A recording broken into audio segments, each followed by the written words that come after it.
Welcome, everyone. It is the 11 o'clock hour.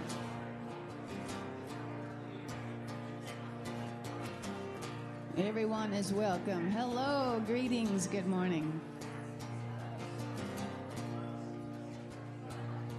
We're so blessed to have a special guest speaker today, a friend of mine and yours too, Gladys Tiffany. Yeah.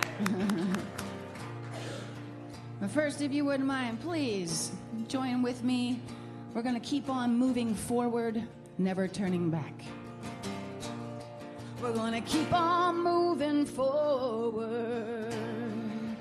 Keep on moving forward. Keep on moving forward.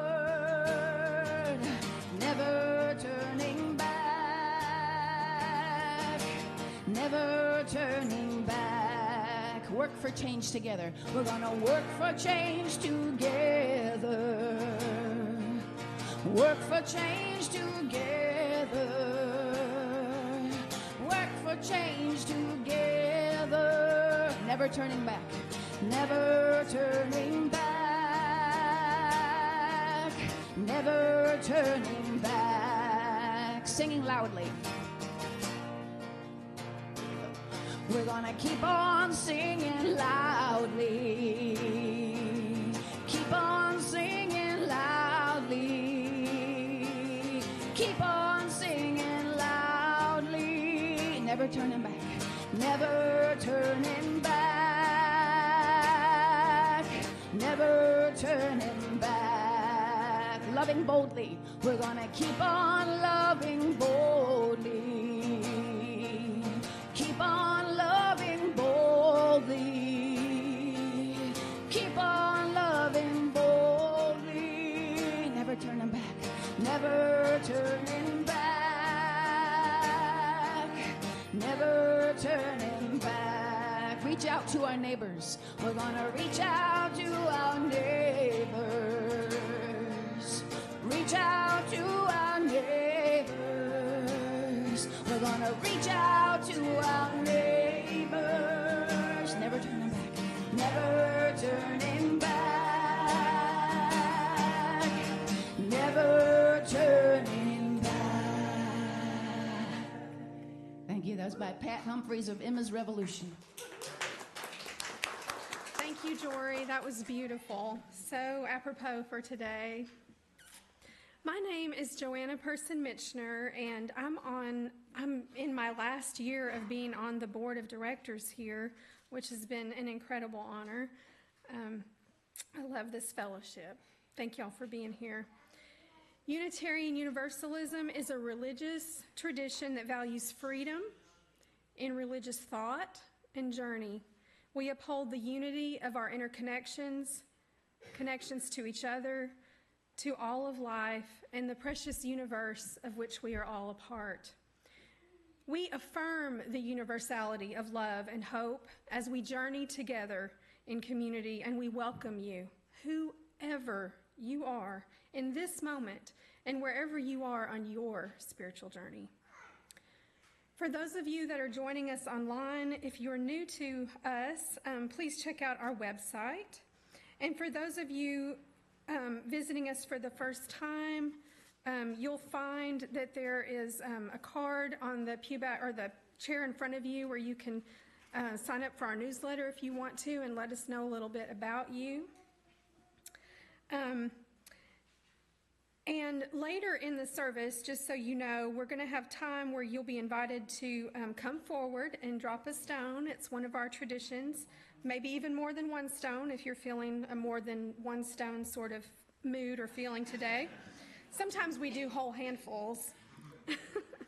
And this is our time of expressing our joys and concerns, which is something that we feel is very important to share with one another. Because human beings benefit from universality. We benefit from celebrating together, and we benefit greatly emotionally and psychologically from knowing that we're not alone with struggles.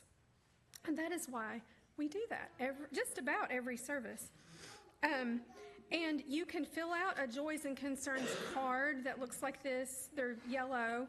And, you want to let us know if you want that shared, with our ministers, our ministry team, or if you would like it shared with the fellowship today or not. And if you are sharing joys and concerns online, you can do that in the chat, but we don't have a way of keeping that confidential, just so that you know that. If you need hearing assistance, our wonderful AV tech, David, is here and can help you with that. And at UUFF, children are always welcome in our service. Isn't that wonderful? I love that about us. But there is a staffed nursery downstairs available if that's what you and your children would prefer. And you can always, step out if you need to during the service. Don't have any hesitation about that if you, just are having a parental moment. I know I have those. Please remember to silence your cell phones. I probably need to check mine. And I am feeling extremely honored, I can't express this enough, to introduce our speaker today, which is the wonderful Gladys Tiffany. Gladys Tiffany is the Executive Director of the Omni Center for Peace, Justice, and Ecology. And I have known her since I moved to Fayetteville in 2008. I was just beginning to embark on a journey of trying to become an activist for social justice. And I'm very, very grateful to Gladys Tiffany. My experience of her is that she is consistently welcoming to everyone with an open heart. She's encouraging. She listens very deeply. And she comes to you with a wise mind, especially if you want to join her in fostering justice. The Omni Center's work in our community resonates very deeply with our UUFF values of peace, justice, and the interconnected liberation that our fellowship holds dear between all of us. In fact, the Omni Center was founded by Dick Bennett, who has been a member at the UUFF for many years. Gladys Tiffany and others in the local movement here to address the housing crisis have taken a really deep dive to examine the intersections of social, economic, and even environmental justice. It's all interconnected. To address the root causes of inequality in our community and create pathways for change. And she's going to talk to you about one of those pathways today. As we reflect on the challenges of homelessness and the housing crisis that is here and even nationally, I am reminded of a lesson that I learned early in life. Some of you may know that growing up, my father experienced homelessness on a semi-regular basis, and he taught me as a child that everyone has a story and everyone matters. People living without shelter have compelling stories, yet they are often unfairly stigmatized. Families don't become unhoused by some choice or because, of some character flaw. People become unhoused because they were pushed there by forces, social forces like cost-prohibitive housing, crushing medical debt. That's a common struggle in our society, and really other systemic inequalities and lack of supports. At a recent housing meeting at St. Paul's that Dinah Nash and I attended, these statistics were shared. Here in Fayetteville, 227 students in Fayetteville public schools were experiencing homelessness in the 2021 to 2022 school year, and that trend has gone up. Statewide, 13,717 students were unhoused that same year. This issue doesn't exist in isolation. It's shaped by intersecting systems of oppression that remind us that our liberation is all connected. I'm a little redundant on that point today. Today, Gladys will share about an inspiring initiative a new nonprofit affiliate in Fayetteville called Family Promise, which Gladys and others have helped spearhead in our community. Family Promise is part of a national organization providing support to local affiliates addressing homelessness in their communities. These affiliates succeed because churches, fellowships, and other nonprofits come together to weave a tapestry of support, offering families the resources and the community that they need to find stability again. So, we're going to go on with our usual service order. You can see our order of service, but do in your hearts and however you want to express it right now, join me in welcoming Gladys Tiffany as she shares her insights and passion with us today.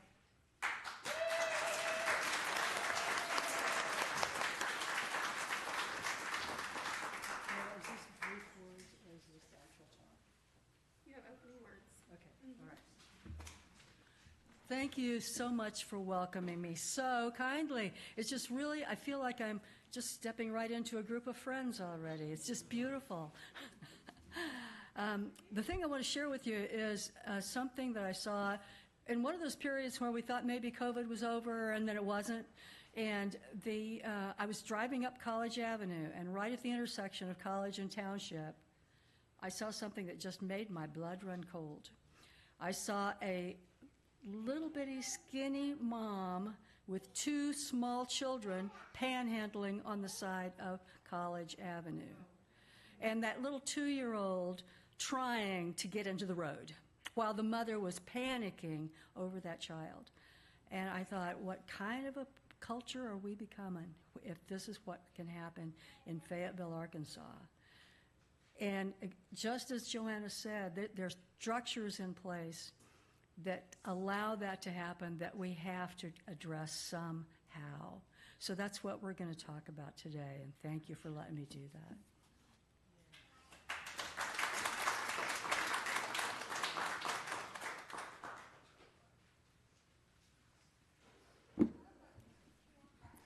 Please join in as we read the words for the lighting of the chalice. Love is the spirit of this community, and service is its prayer. To dwell together in peace, to seek knowledge and truth, and to help one another, thus do we covenant together. Thank you, Ralph.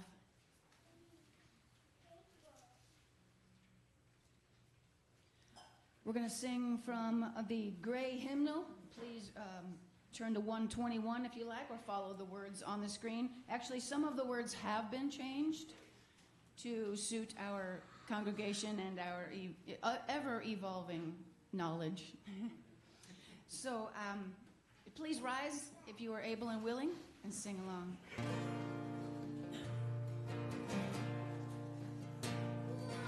We'll build a land where we bind up the broken. We'll build a land where the captives go free, where the oil of gladness dissolves all mourning. Oh, we'll build a promised land that can be.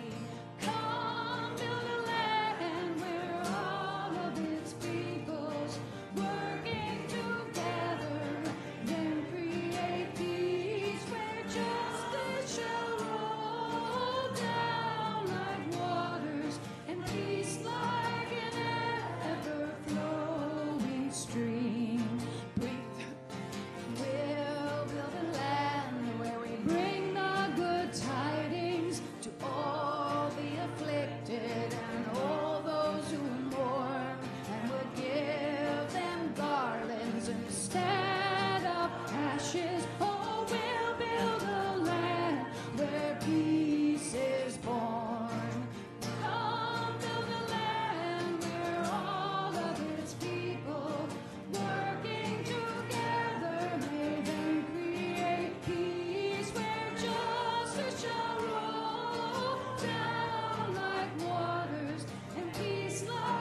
seated.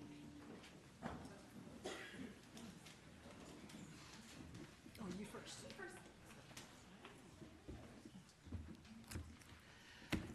I'm really excited about this service, and I'm so happy that you're all here today.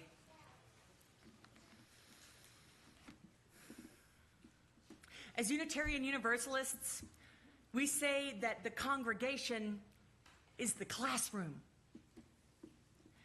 You get what that means. It's our interactions that we come to know the world and our place in it. Our interactions teach us everything. I have a therapist that says we only grow through relationships. These interactions are crucial. But if week after week, all we do is come and receive one or two people's thoughts on the world and spirit, we're simply alone together. Our learning and growing becomes stunted. We Unitarian Universalists believe that it is in our sharing of ourselves, that brave task, and that it's in the act of receiving someone else that this task creates and grows trust and connection between us and with the world.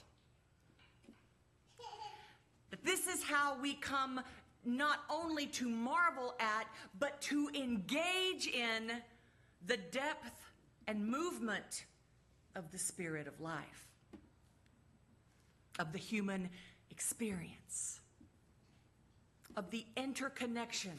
It's your favorite word today. The interconnection of which we are all a crucial part. And so, we must create the space. That's part of what we do here with Joys and Concerns. If you have filled out a yellow Joys and Concerns card, you may bring it up and give it to me and drop a stone in the bowl of water by Joanna. And y'all, if you don't want to turn in a Joys or Concerns card, you don't have to. You can simply come up and drop a stone in the water so that the ripples from your stone connect with the ripples from everyone's stone. Actually, there are approximately 3,000-ish other Unitarian churches doing that right now. You may come forward. Jory, will you offer us some music?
Joanna, let's drop some stones for the joys and concerns that we inevitably hold in our hearts that are too tender to share. A whole handful, yes, ma'am. And let's go with another handful for the joys and concerns that we will inevitably encounter this week until we get to be together again.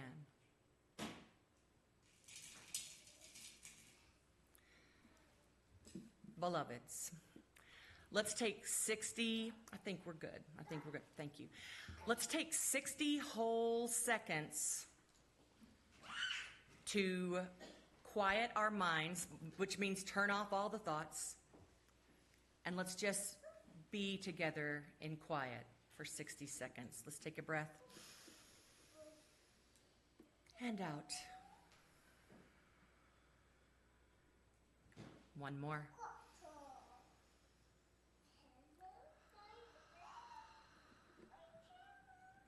Quiet mind.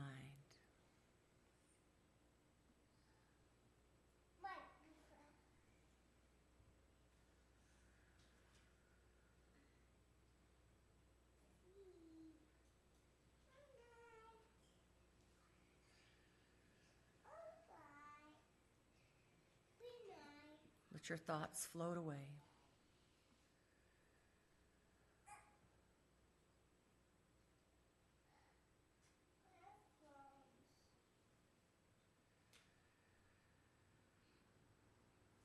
Relax the shoulders.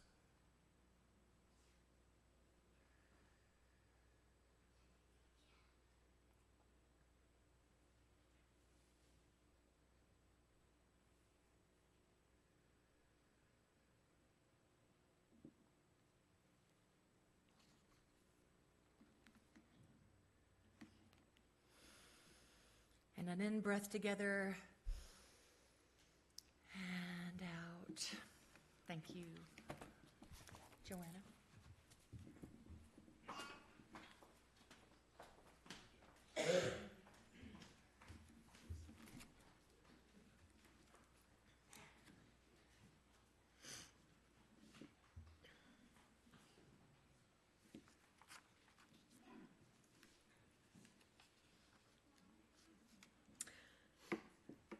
The offering is a sacrament of the free church. It is supported by the voluntary generosity of all who can join us. The offering will be now given and received in grateful appreciation of our shared hopes and values. And you can see here on the screen that there's other ways to give than just here in person. But our ushers will now pass the baskets.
I just really want to thank the children of UUFF for this beautiful gift they made me this morning. That was just very precious to me, and I'm so glad that I lost the teacher, but thank you very much. It's just really inspiring to be here with you all today. And I do want to share, can we go to the PowerPoint? Yeah, go ahead. Okay. Oh, I have to do it. Okay, got it. Perfect. Family Promise is a gift to the world. It was just really the precise thing I needed to hear about at a time when I had just seen that horrific sight of a young woman with children begging on the street corner of Fayetteville, Arkansas. And the situation that young families find themselves in today may be things that you are experiencing and that you're hearing about from your own friend circle and family circle, because this is just happening all over our country. The struggles that young families are going through, in particular the young families, is just a terribly difficult right now. And the kind of things that are driving people over the edge can be as simple as a flat tire that keeps you from going to work. And the way that happens in our culture is just, it's not the way the richest country in the history of the world should be responding to the needs of its people. But here we are, and how do we actually operate in a way that we can work to shift these systems in a better way? And I see Family Promise as one of those system-shifting actions that really can help communities approach this level of distress and this level of trauma that families are going through in a much stronger and more connected way. The important social systems that we all enjoy as we're sitting here as housed people really break down as soon as you lose your housing. And so when families have lost housing, they really have been pushed outside the system in a way that I don't think we can understand from inside, where we are protected by the system. When they slide out of that system, all of a sudden the systems that protect us are working against them instead. And that especially becomes true for families with children, because the systems that we have put in place to protect the children are things like from child abuse, for instance. When a family goes homeless, one of the criteria for child abuse is children sleeping in a car. If a family has no option except to sleep in their car, they're practicing child abuse in the eyes of the state, and they are subject to having their children removed from the family. And that really puts a limitation on the way that families feel comfortable asking for help. So the systems that we are putting in place to protect children are actually forcing families to hide their struggles and to really make it impossible for them to ask for help. That means that the public school system ends up being the place where it's the first place that families are so desperate that they look for help. And fortunately, there's a department in the public school system called Families in Transition that really is that frontline group who's really interacting with those families. And Lisa Huey, who runs that program, tells me that every year they start with about 150 children who do not have an address. So as soon as the school system admits them and notes that they have no address, they go straight to Lisa's office, and at that point they make contact with family and start trying to work with them in ways that can be helpful. The most helpful thing that they do, that Lisa feels like is their best offering, is rental assistance. But of course, there's a couple of problems going on right now. For one thing, there's not very many dollars in that account based on the need that's available. They just can't pay the rent for every student that needs it. Secondly, there's not very many units available for them to rent anymore. Our 97% occupancy rate really makes it almost impossible for families to find affordable housing at this point in our history. And that's one of the things I think as advocates for change, we need to be very supportive of ways that housing can be a priority for our city, and especially low-income housing, because there are immense barriers to any kind of low-income housing in this town, more than almost any other town in the area anyway. And we need to address that as Fayetteville people, because this is one of those injustices that I believe really needs to be addressed. And our city council has so far not seen that as their purview, and they need to understand how they can actually make a difference about that. So, since 1986, Family Promise has been designing really interesting methods for innovatively making changes in these complex needs that families have. Let's see, how do I do this? Now, this is kind of the areas that Family Promise really addresses most strongly. Homelessness prevention, and that's where they help people stay in their apartment. That is the cheapest and most effective way to keep families off the street, is that they not lose the housing that they have. When the rents are soaring the way they are, that is very difficult to do. But Family Promise, in many areas, has a prevention mechanism that provides funding for that. Then they have shelter diversion, and that is, housing, temporary housing, and then secure housing, shelter itself, where they help the family move into a place, and then I can't see the one on the other end.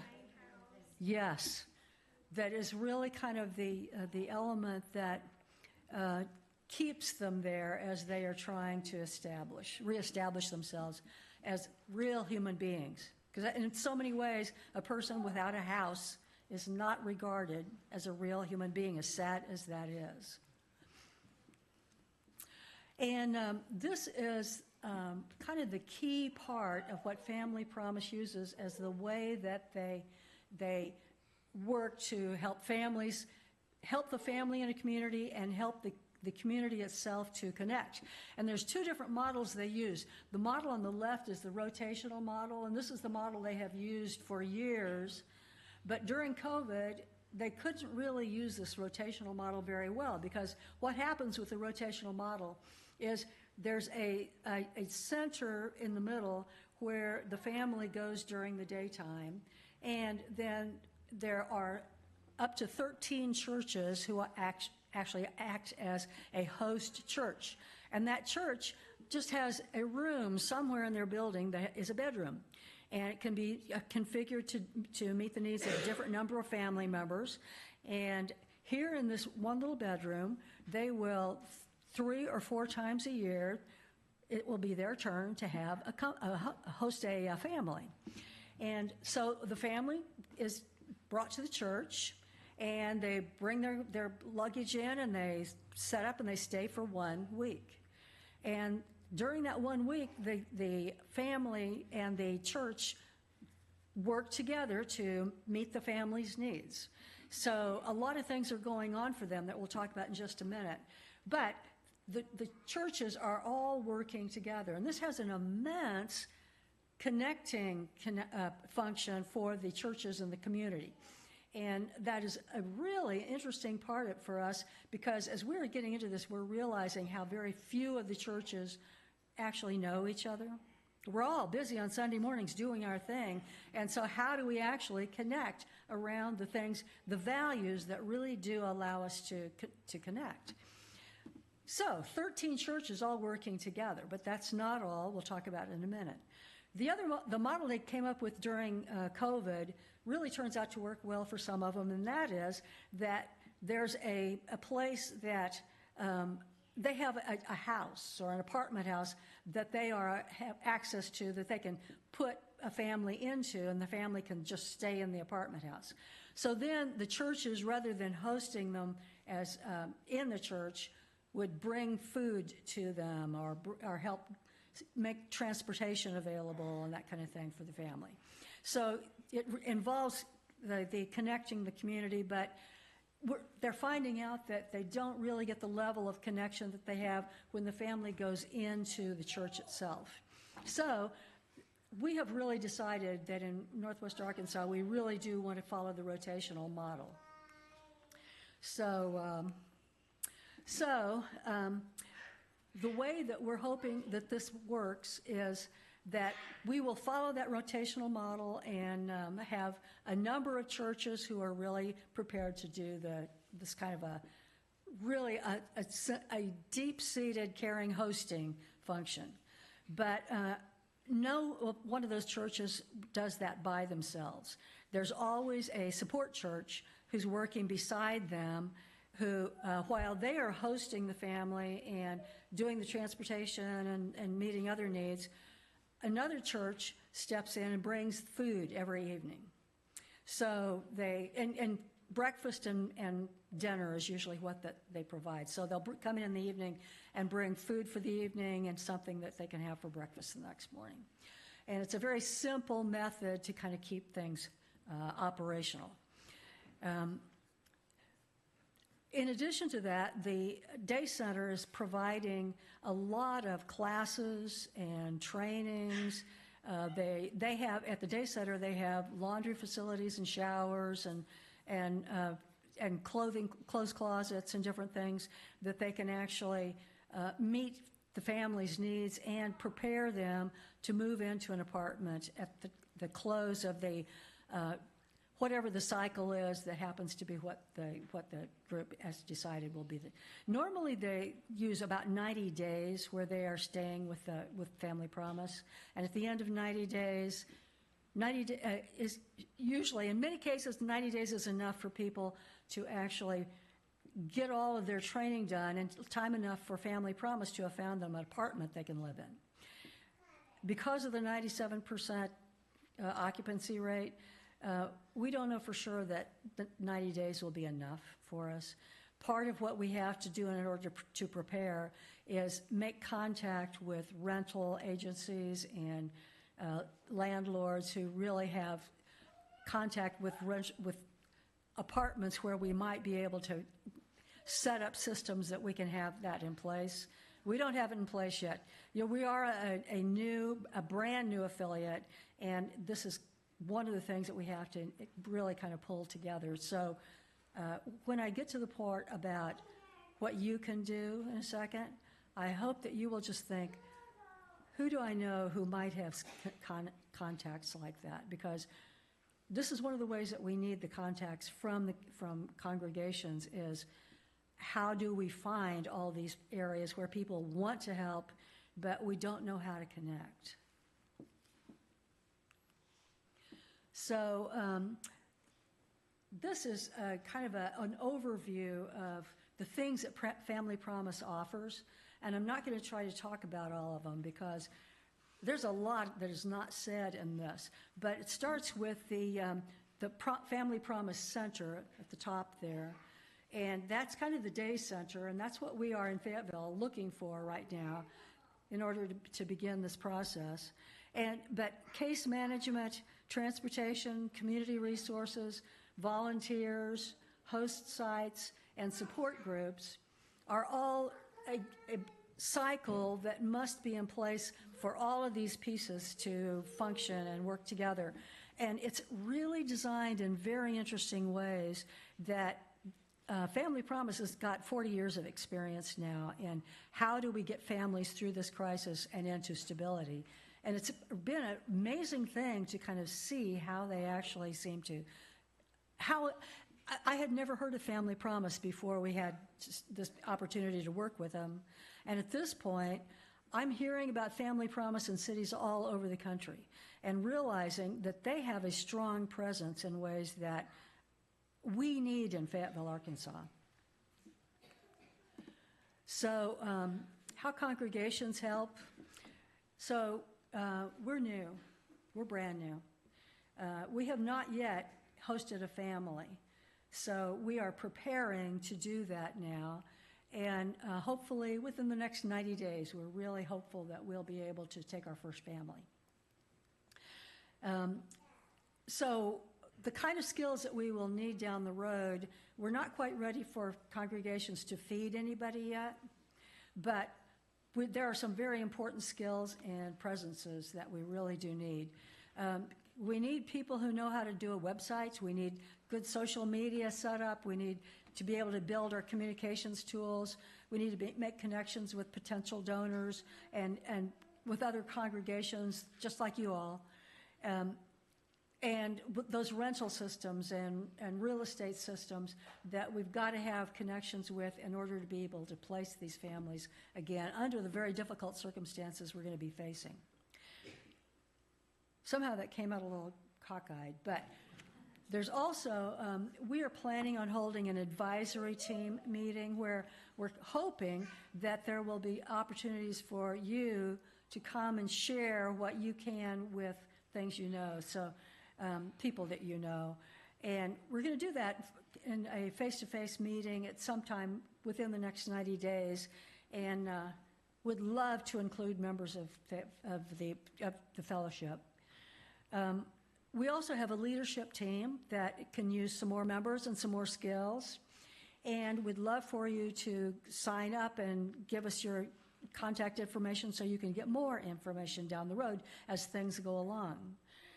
And have a lot of things that I think would be, we could talk about, but I think maybe that's enough for today. I think that we really are committed, the leadership team of the Family Promise here. We want to bring the methods and skills that are being developed in other places to Fayetteville because our families need them desperately. And we're working to start this regional affiliate, and we would sincerely need the help of congregations just like you. I think UUFF is not a congregation who's going to have space to put an extra bedroom in your facility. I have seen that before.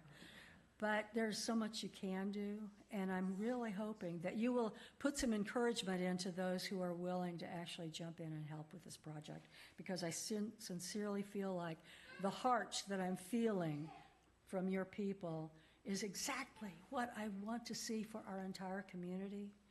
So please, I just ask you for your help.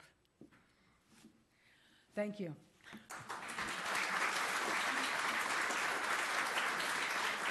And thank you again for that.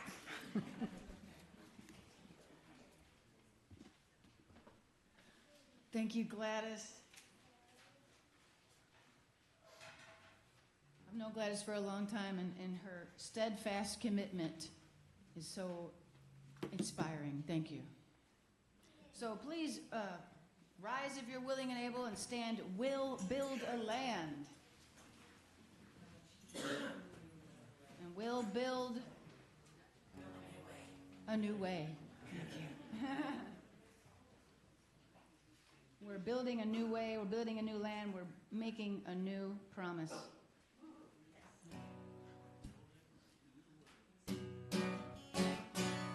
We are building a new way. We are building a new way. We are building a new way, feeling stronger every day. We are building a new way. We are working to be free.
that freedom is our cry. Thank you for singing. That was awesome. Thanks for clapping, too.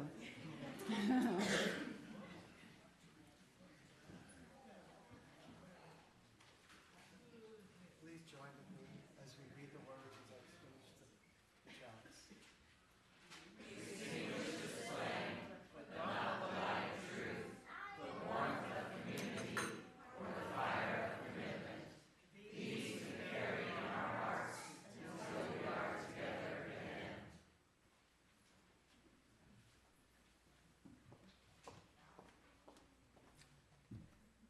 Hey, everybody. We just have a few announcements, it looks like. Oh, cool. I didn't know that was up there.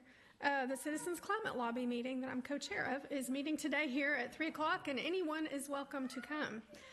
We always need more hands on deck with the climate and climate justice. And then Sherry's having yoga on Monday at 6 o'clock here at the UUF downstairs, and I saw on here that donations are appreciated.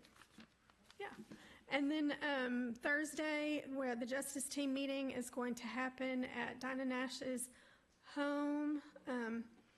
And Paul, do you have anything to add about that? Yeah, so we're going to be doing a digital meeting this week instead of at Dinah Nash's home because Dinah's out of town. Okay, that's what I was thinking. I was like, what? We'll be meeting on our Discord server if anybody wants to get on our Discord. Oh, yeah. We're actually not going to be meeting at Dinah Nash's home. We're going to be meeting on the Discord server. How can people access that, Paul? Talk to me after service or email me. My email is just paul.scoutin@gmail.com. I'll get you on the server. Some of the main issues that we're working on and planning to work on in the coming year are climate justice and climate change, as well as the rights of people who are trans, and also immigration. Yeah, the injustice around immigration. So, yes, Kate has some very important things to share with us this morning. You know where it just said more information coming about the congregational meeting? I'm here with more information, and I apologize for touching the mic. So hopefully everybody got information in the mail about the congregational meeting next week. Everybody's invited to attend, even if you're not a member, although only members are allowed to vote. And members, we really need you to be here or to fill out your proxy form, but ideally to be here in order to vote. Now, you noticed in the letter that there are like 5 different things we're going to vote on. And I just want to share a little bit more background information with you, and we'll have more to share in an email coming this week, but just so you all have a chance to hear this. So first, related to our minister role. So in 2023, the Board of Directors put a great deal of time, effort, energy, and consideration into developing a staffing plan for the fellowship that included 2 half-time minister positions and 1 half-time operations manager position. Many of you will remember that. One of those minister positions, one of those 2 half-time positions, came the role that Reverend Renee has been fulfilling very successfully, in my estimation, for the past, since September of 2023. It's a combined associate minister and music director role. Yes. The other half-time position was intended to be a lead minister, somebody who would oversee the ministry program. So earlier this year, at the early part of this year, the board made the decision to postpone the moving forward with a search committee for the lead minister position because we wanted to get the operations manager role filled and get that person in place, successfully onboarded, all of that. That happened in April, and Christina Maples has been making a tremendous contribution to UUFF since then. Oh, no. Oh, sweet boy.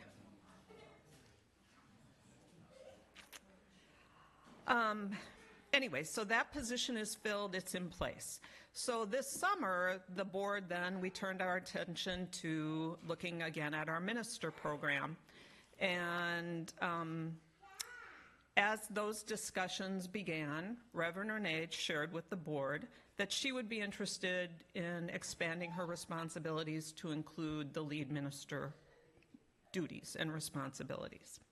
So with that development, combined with the plan that the board in 2023 had laid out, the current board decided that it would be helpful to have a special committee formed. It was called the Ministerial Needs Assessment Committee to help determine the best way forward. That committee met on several occasions, and after much discussion, and let me say, they were charged with making a recommendation about how to move forward, whether we should move forward with the two-minister plan or whether we should move forward with having one full-time minister. The committee determined after a number of meetings that since Reverend Renee has been functioning very successfully in the part-time minister position and had expressed interest in expanding her responsibilities, that the committee actually felt this was more a personnel matter and referred the decision back to the board.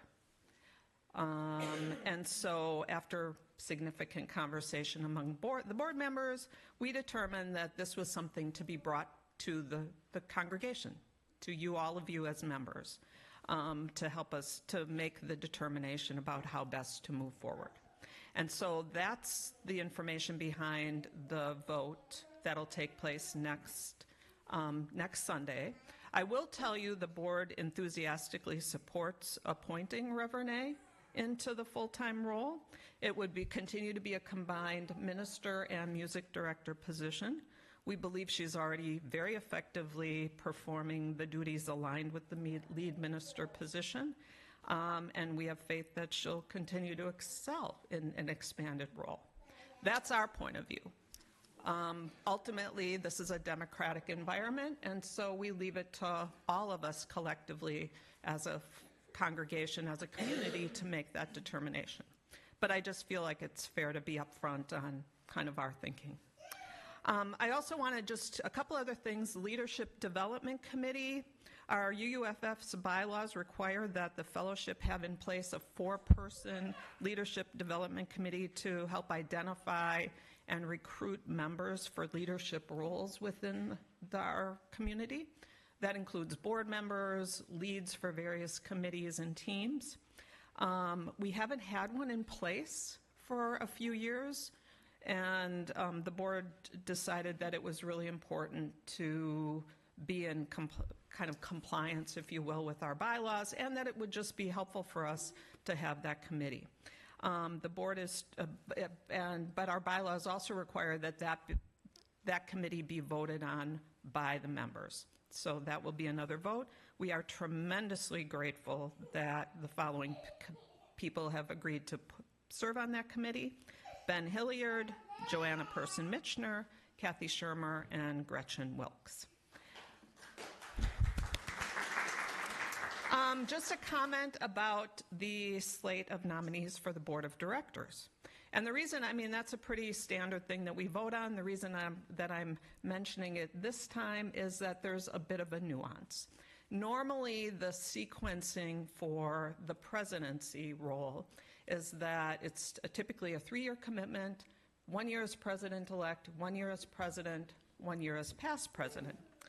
Last year, I was approached to ask whether or not I would be interested in becoming the president. I said no, I would prefer to start as president-elect, and so that was kind of the intention. Having said that, however, by the end of the year, there wasn't anyone in place to be the president. So I agreed to step in and serve as the president of the board, which I've been doing for the past year, and it's been a wonderful. Thank you, and I've been. However, we still didn't have we didn't have a president-elect. Leanda Gavin has been wonderful and has been serving as kind of an interim president-elect, or acting president-elect, but not really with the intent of moving into the presidency role. So all of this is to say you will see my name appear again as the candidate, the nominee for the presidency, because I said I'd be willing to consider my first year as kind of my president-elect year, and then to move into the presidency and then get back on sequence.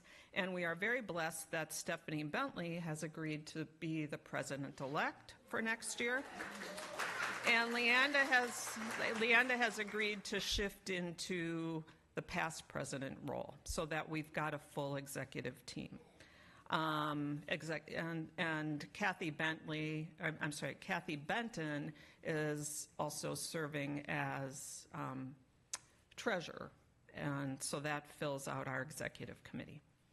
So just wanted to say that. And then finally, the last thing is bylaws revision. We're going to vote on that. Our fellowship strives to remain dynamic, inclusive, and effective, and that involves periodically revising our bylaws of our shared values and evolving needs. While this typically happens every 5 years, we got off course with it because of the pandemic, but under the stellar leadership of Joanna Person-Mitchner and with Caroline Lennox and Enoch, and I apologize because I don't remember who else was part of the committee, and Edith, thank you, all of you. Our bylaws are now updated, and a link went out in a special email last week. The document is like 24 pages long. It was too long to mail, through snail mail. So please, please, please take a moment to read over those in advance of the meeting, because they also will require your vote. So thank you so much.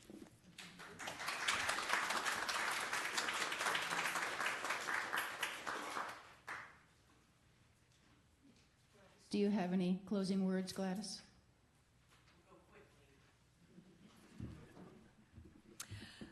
Suffer the little children to come unto me, and forbid them not, for such is the kingdom of heaven.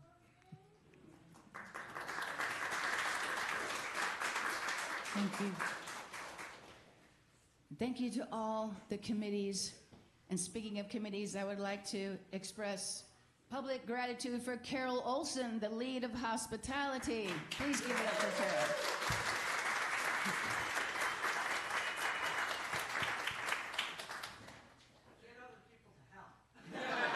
Please help. Not only does she do coffee hours, she organizes every year for Thanksgiving dinner, and I was able to participate in that. So come sing a song with me, come share a meal with me, come have some coffee with me. Come sing a song with me.